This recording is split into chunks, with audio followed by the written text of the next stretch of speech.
Hello, mic check. Echo, echo. Mic echo, Papa echo.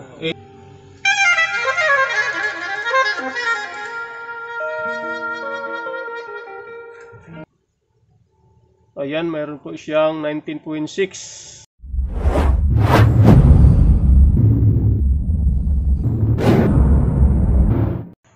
Welcome back mga sir, this is 59 TV nga pala. Ngayon mga sir ay may i-unbox tayo na isang maliit na amplifier pero malakas daw.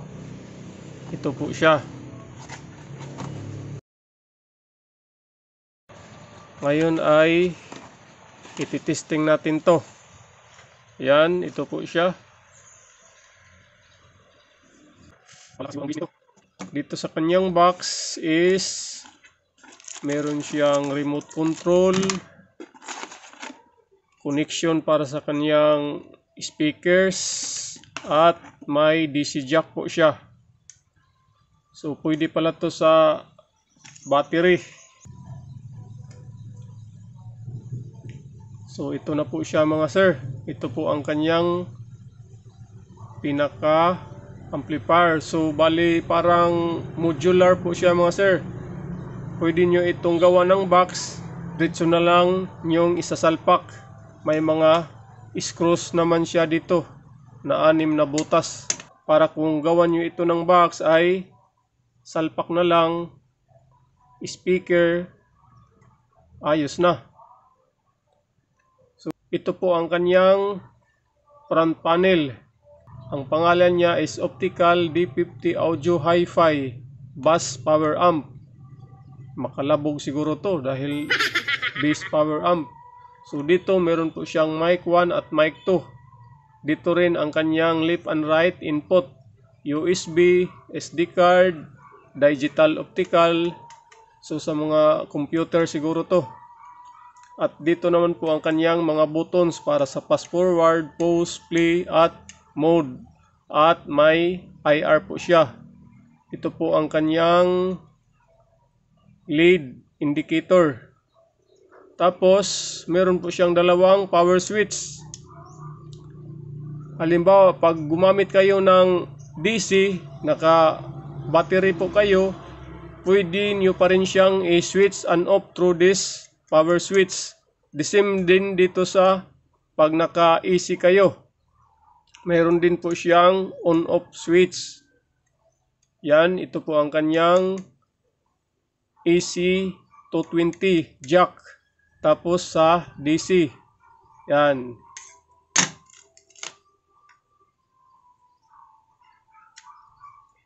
So para po ito sa battery. Tapos meron po siyang 5 na potentiometer, echo, mic volume, treble at bass. So pwede pala to pang video okay. Sa mga sasakyan pwede na to dahil pwede po siya sa 12 volt. So dito po sa kanyang likod is halo-halo po ang kanyang parts. Meron po siyang typical components at SMD parts. So ito po ang kanyang SMPS. Yan, meron siyang AC filter capacitor, chopper, tapos palabas na dito sa secondary. Tapos ito po ang kanyang pinaka power IC sa kanyang audio.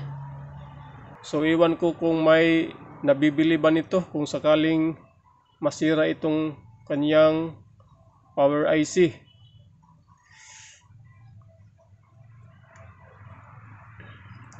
So mamaya mga sir ay testing natin to. So ito na mga sir, na wiring na natin. Gamit sa ating testing na speaker is itong ating na-restore na component speaker. So may nakasaksak na po ito na SD card, volume.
okay naman ang kanyang tunog mga sir. Malinis naman.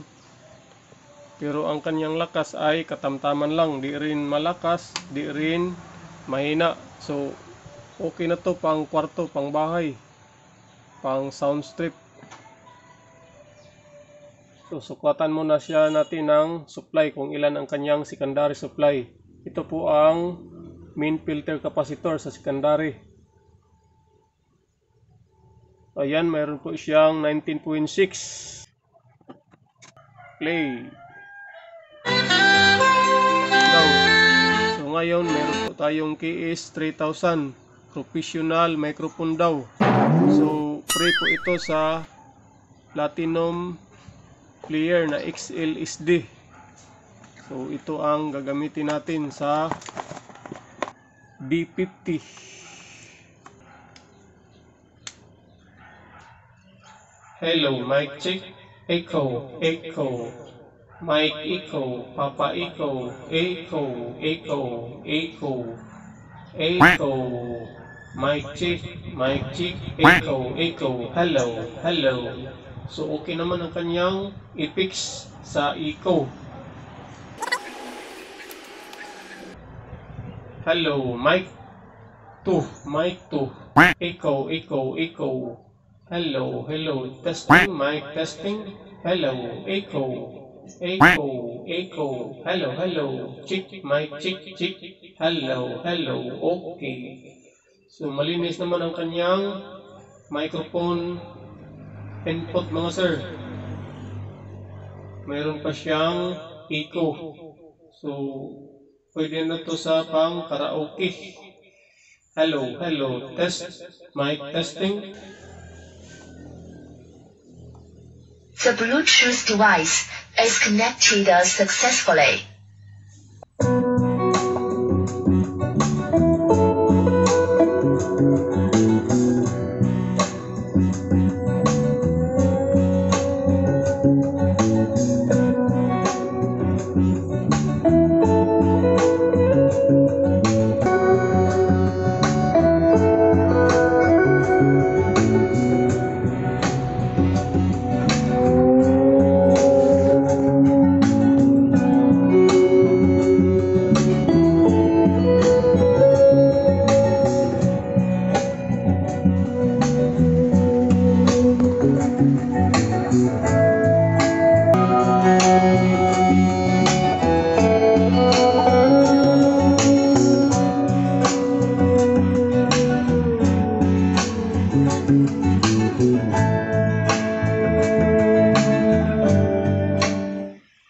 So yun na po mga sir, ang ating review dito sa Optical D50 Audio Hi-Fi.